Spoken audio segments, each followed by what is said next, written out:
Following the partitioning of Vietnam in 1954, the Hanoi government turned its attention toward unifying the whole country under communism.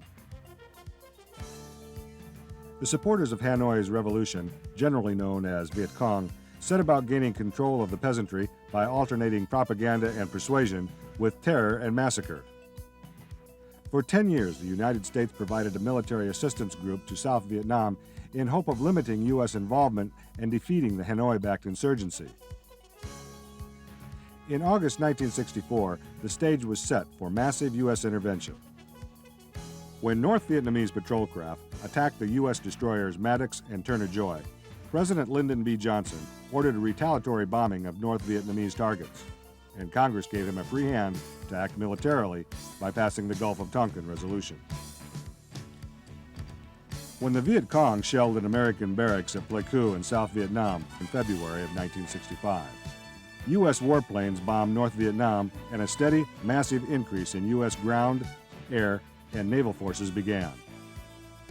By the end of 1965, 180,000 Americans were fighting in Vietnam. Another 50,000 served with U.S. carriers and supporting vessels in the South China Sea. By 1965, it was clear that the North Vietnamese supply route along the coast would have to be blocked. Accordingly, 7th Fleet cruisers and destroyers bombarded enemy positions near the coast, while U.S. naval and Coast Guard vessels joined the growing South Vietnamese Navy in Operation Market Time.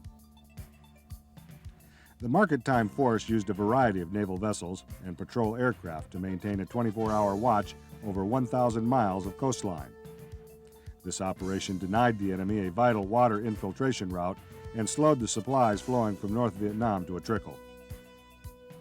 Operation Game Warden, an extension of Market Time, projected compelling power into the interlacing waterways of South Vietnam to prevent further communist infiltration and arms buildups in South Vietnam. It used U.S. river patrol boats and Seawolf helicopters to blockade known enemy crossing points, support commando and South Vietnamese provincial force operations, and protect the civilian population against the Viet Cong.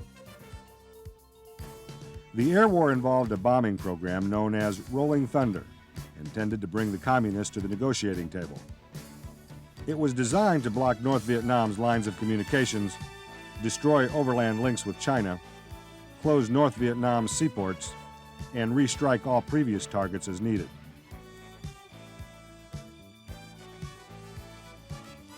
Off the coast of South Vietnam, a single carrier operated at Dixie Station until enough land-based aircraft were available to take over support of maneuvers in the area.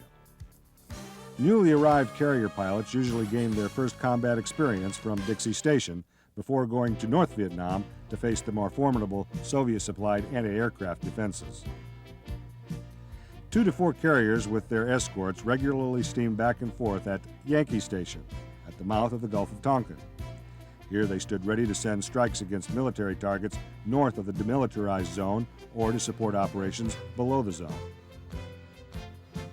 U.S. planes flew roughly every other day, attacking mainly in the southern part of North Vietnam. Because there were many target restrictions and follow-up strikes were not authorized, progress was slow. At Christmas, a 37-day bombing halt was called in a futile attempt to encourage the North Vietnamese to negotiate. The attacks resumed in late January 1966.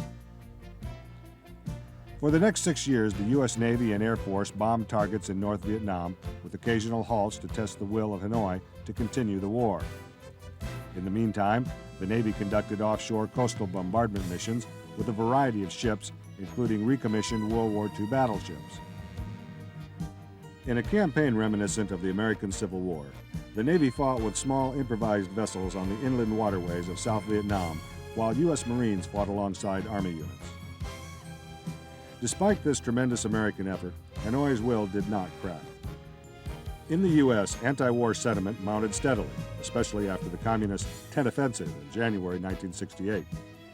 Shortly thereafter, a demoralized Lyndon Johnson announced that he would not run again for president.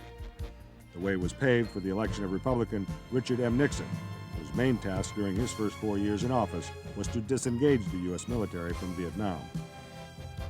In December 1972, mounting public opposition to the war and a perceived impasse in the peace negotiations in Paris led President Nixon to unleash a fearsome bombing attack against North Vietnam. The 12-day campaign of saturation bombing, codenamed Linebacker II, reduced huge areas of Hanoi and the seaport of Haiphong to rubble. On 3 January 1973, the North Vietnamese proclaimed their readiness to reach a peace settlement. A ceasefire was signed in Paris on 27 January. In return for withdrawal of U.S. troops from Vietnam, the North Vietnamese agreed to release all prisoners of war and let the people of South Vietnam determine their own political future. After the Americans had dismantled their bases and departed, however, the North Vietnamese overran South Vietnam and by 1975 had united the country under communist rule. The U.S. crusade in Vietnam cost 56,000 American and possibly 2 million Vietnamese lives and 135 billion American dollars. While funds for naval building had been redirected to support the Vietnam War effort, the U.S. Navy had declined while the Soviet Navy had grown. The decline continued when Jimmy Carter became president. Determined to cut military spending, he initially rejected proposals for a Nimitz-class carrier. He changed his mind, however, after Iranian students stormed the American embassy on 4 November 1979, setting off a crisis that lasted until 20 January 1981, the day Ronald Reagan assumed the presidency. Maritime superiority became the goal of President Reagan and his spirited young Secretary of the Navy, John F. Lehman, Jr. The new secretary immediately set out to build a 600-ship Navy and develop U.S. maritime strategy centered around the large aircraft carrier. Touting the large carrier as his weapon of choice for a limited as well as nuclear war, Lehman scornfully neglected the small ship Navy. Satisfying Lehman's penchant for battleships, the Navy in 1986 deployed a battle group centered on the USS New Jersey. In 1987, while Lehman concentrated on building additional aircraft carriers and enlarging naval air power, the Iran-Iraq War impeded the efforts of smaller U.S. warships convoying oil tankers through the Persian Gulf. The first attack on U.S. naval vessels came on 17 May 1987 when an Iraqi jet mistook the frigate Stark for a tanker and struck it with 2 Accession missiles. 37 American sailors died, but many more would have perished had not the damage control effort been so extraordinary and heroic. Floating mines became a prominent Iranian method of attack in the Persian Gulf. Using everything from Marines and SEALs to destroyer gunfire, the U.S. Navy began sinking mine layers and destroying old oil platforms used as a base of operations. Despite these preventative measures, the guided missile frigate Samuel B. Roberts struck a mine on 14 April 1988, nearly splitting the ship in half. Nevertheless, no lives were lost and the proficient crew saved the ship, proving the dramatic importance of continuous ship-wide damage control training. On 3 July 1988, Iranian gunboats engaged USS Vincennes, a guided missile frigate. While fighting the attackers, Vincennes' radar indicated an approaching aircraft descending toward it. Determining the aircraft to be aggressive, the Vincennes shot it down, only to discover it was an Iranian passenger plane with 290 civilians aboard. The long, detailed investigation of the tragic accident concluded only that the stress of combat made such tragedy inevitable. It proved that no matter how sophisticated the Navy's defense systems may be, people must make the final decisions based on the information provided. On 20 August 1988, the 8-year war between Iran and Iraq ended. Of the 270 merchant ships escorted by U.S. Navy vessels during the last 18 months of the war, only 1 incurred damage. By December 1988, U.S. naval operations were reduced to monitoring activities in the Persian Gulf. The end of the Iran-Iraq War did not bring peace to the region. By August 1990, Saddam Hussein had turned on neighboring Kuwait, making exorbitant demands despite the tiny emirate's generous support during the war. A meeting on August 2, 1990 to work out differences failed. The next day, Iraqi infantry and armored forces crossed the border to invade Kuwait. With its troops lining the border of Saudi Arabia and reinforcements continually arriving in Kuwait, Iraq was in a position to seize the Saudis' eastern province, giving Saddam Hussein control of most of the world's oil reserves, a prospect intolerable to the industrialized West and to Japan. Immediately condemning the invasion, President George Bush swiftly led the organization of an international coalition of forces to oppose Iraq's aggression and prevent its invasion of oil-rich Saudi Arabia. Led by the U.S. Joint Chiefs of Staff, military planners hurriedly devised Operation Desert Shield to defend the Gulf and Saudi Arabia and to enforce economic sanctions. The hope was that economic sanctions against Iraq would persuade Saddam Hussein to remove his troops from Kuwait. But because this seemed unlikely, the coalition initiated a formidable military buildup in the Persian Gulf and surrounding areas. On August 8th, President Bush ordered the massive troop, aircraft, and ship deployment of Desert Shield. Within 8 hours of the order, maritime pre-positioning ships were steaming full speed toward the Middle East, loaded with supplies and equipment, while civilian crews quickly answered the call of the ready reserve. From the start, the coalition dominated the seas as well as all other areas of warfare. While land and carrier-based air forces weakened the Iraqi military and isolated Saddam Hussein, the Maritime Interception Force enforced the embargo.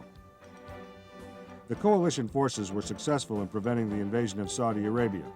However, Iraq defied the UN deadline of 15 January 1991 to withdraw from Kuwait. In the pre-dawn darkness of 17 January 1991, Operation Desert Storm struck Iraq with terrifying force. The roar of carrier and Air Force aircraft thundered across the waters while rockets and missiles streaked across the sky. In the first 2 days of attack, Navy ships and submarines launched a hailstorm of 216 Tomahawk missiles at designated Iraqi military targets.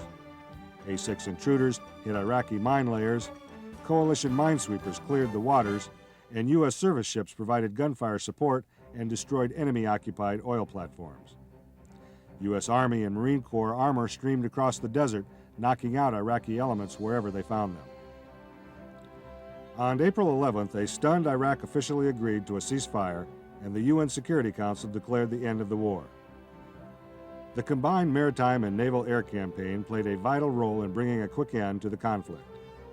Afterwards, U.S. ships stayed behind to search the skies and the sea for remaining hazards and to protect a volatile region from further threats. Desert Storm was the most dramatic illustration of how U.S. military power could be used in the post-Cold War era, which began with the dissolution of the Soviet Union in 1988 and 1989. The U.S. Navy's role was destined to become much more diversified than it had been in the 4 decades following World War II, when bipolar tension with the Soviet Union determined American military and naval strategy. While serving as a peacekeeper in countries such as Bosnia, Somalia, and Haiti, the post-Cold War U.S. Navy also assumed the role of policing the seas to help counter narcotic traffic. The post-Cold War era also brought the demise of the U.S. maritime strategy of deterrence centered around Reagan's 600-ship Navy. Without a Soviet Navy to justify this strategy, the need for a naval concept of command of the seas and battle fleet engagements was eliminated. Thus, in 1992, the Navy issued a new strategy, appropriately entitled From the Sea. Based on this strategy, the U.S. Navy would launch weapons from the sea against land-based targets. Its prime objective would be to protect areas bordering the oceans and major seas and to remain a prime promoter of democracy abroad. The new strategy was also devised to deal with the downsizing of the Navy mandated by President Bill Clinton and Congress.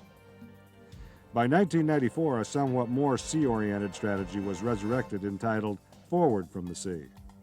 Shifting slightly back towards emphasis on a blue water force, the Navy contended that it must maintain readiness for a full spectrum of missions and functions. Maintaining this strategy today, the United States Navy now engages in forward areas in situations short of war. Its objectives are to prevent conflicts and control crises with striking power built around aircraft carrier battle groups and amphibious ready groups. The U.S. Navy's future holds promise of even greater technological advances than those of the 1990s. It's already making plans for a futuristic warship, which will be known as the Arsenal ship. Navy leaders envision it as a missile-laden, forward-deployed ship capable of instantaneously supporting forces ashore with a minimal crew. The Arsenal ship's potential utility was demonstrated suddenly in September 1996 when President Clinton ordered 2 sets of airstrikes against Iraq in retaliation for an invasion of Kurdish territory in the north and to preclude an Iraqi strike against U.S. and Allied forces in Kuwait and Saudi Arabia. For the first time in memory, no American aircraft took part in the raid. It was conducted solely by cruise missiles, most of them launched from U.S. frigates and submarines. Never before had the aircraft carrier been denied a role in a major aerial attack on foreign land targets. The missile age of the U.S. Navy had dawned dramatically. The United States has come a long way since it first outfitted 2 wooden ships with 10 carriage guns to serve as a navy. And though we will enter the 21st century with the most technologically advanced Navy in history, we can expect continual evolutions of its vessels and its strategy to meet the demands of our ever-changing world.